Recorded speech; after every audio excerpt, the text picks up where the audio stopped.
Let's talk about one of the most famous TV relationships of all time, but we're going to look at it through a completely different lens.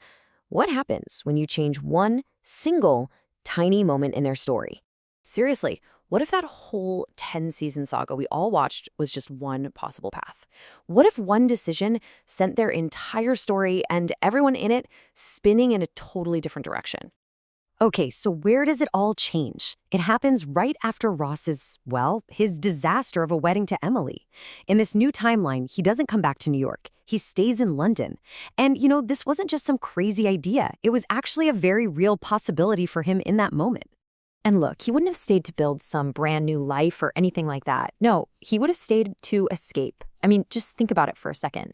Going back to New York, that meant facing the absolute humiliation of saying Rachel's name at the altar, another failed marriage, and it meant facing Rachel and all the messy, unresolved stuff that came with her. So what London really offered him was distance. And we're not just talking about geography here, right?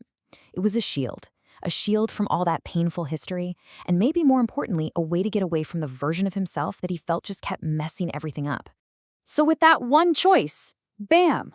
Two completely separate worlds are born, almost overnight. So let's see how this actually plays out, starting with Ross and his new life across the pond.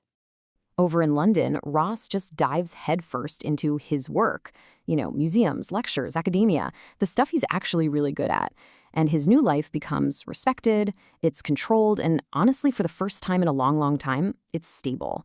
It is the exact opposite of the complicated, messy world he left behind.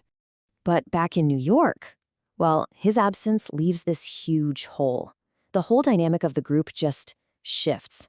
Without Ross, that constant presence is gone. And that rhythm of their friendship, the one they've had for years, it's immediately off kilter. Something is just missing. And you see it with every single one of them. Monica loses her brother, her rock. Chandler's jokes just don't land quite the same way without Ross there. Joey's lost his partner for all those ridiculous debates. And Rachel? She gets what should feel like a clean break. But for some reason, it doesn't feel clean at all.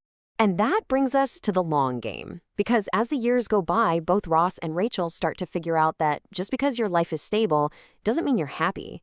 Their story, it turns out, is far from over. For Rachel, something really weird happens. You'd think with Ross physically gone, no more drama, no more confusion, she'd just move on. But instead, that question of their unfinished story just kind of hangs there. It doesn't fade away. In fact, it gets stronger, becoming this constant nagging what if in the back of her mind. And meanwhile, in London, the exact same thing starts happening to Ross. I mean, on paper, he has it all. He's got the professional success, the respect he always wanted, but he starts to realize he's not actually fulfilled. His whole identity was always so tied up with his friends, his family, not just his job. His loneliness isn't some big, dramatic event. It's a slow burn. It's all the little things that start to add up, It's spending a holiday alone.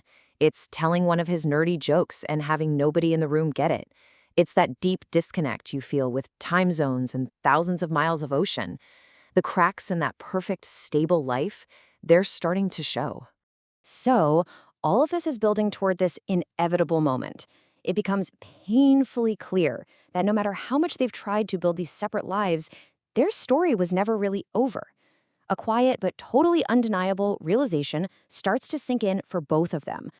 And Ross, especially, has to face this really hard question about that life-changing decision he made. Was staying in London really about moving forward, or was it just about running away? Running away from his problems and, more importantly, running away from his feelings. Because this is the absolute truth of this whole alternate timeline. You can change your city, you can change your job, you can change your entire daily routine.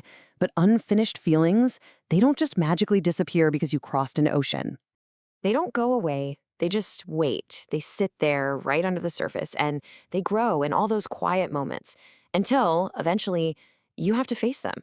So when Ross and Rachel finally do see each other again, years and years later, this is the big realization that hits them both. Their story never actually ended. It was just on pause this whole time.